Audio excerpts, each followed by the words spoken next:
হয় জুবিন দা, আজি জুবিন দা অমৰ হ'ব।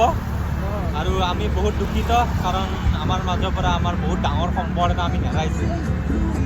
আপোনালোকক আজি আমি জুবিন দাক শেষ বাৰৰ বাবে গোটেই অসমবাসীক মই এটাই ৰিকুৱেষ্ট কৰিম, জানো জুবিন দাক সৎ সন্মানেৰে বিদায় দিওঁ, কাৰণ তেখেত জীয়াই থাকোঁতে আমাৰ কাৰণে, আমাৰ অসমবাসী অসমীয়াৰ কাৰণে যিখিনি কৰি গৈছে আমি কেতিয়াও পাহৰিব নোৱাৰোঁ। আমি মৰাৰ টাইমলৈ পাহৰোঁ, মই বিশেষকৈ নোৱাৰোঁ আৰু গোটেই অসমবাসী নোৱাৰে।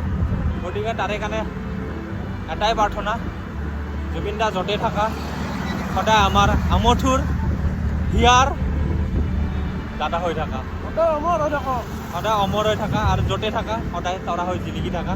আমি সেইটোৱে বিচাৰোঁ। আৰু তুমি নেক্সটবাৰ যেন আমাৰ অসমীয়াৰ ঘৰত জন্ম লৈ আৰু এজন নতুন প্ৰজন্মৰ হাৰ্থ বৈ উঠা যেন সেইটোৱে আশা কৰোঁ। সেয়া এইখিনিতে সামৰিছোঁ।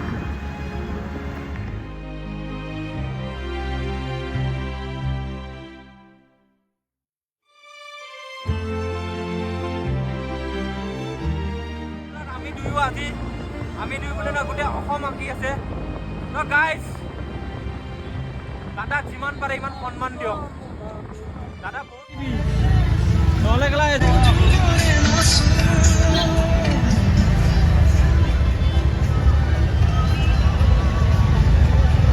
মানুহ 1 লাখ মান মানুহ সঁচাকৈ আছে।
বেনিষ্টাৰ ফালে যিমান মানুহ হয় মই যেতিয়া যাওঁ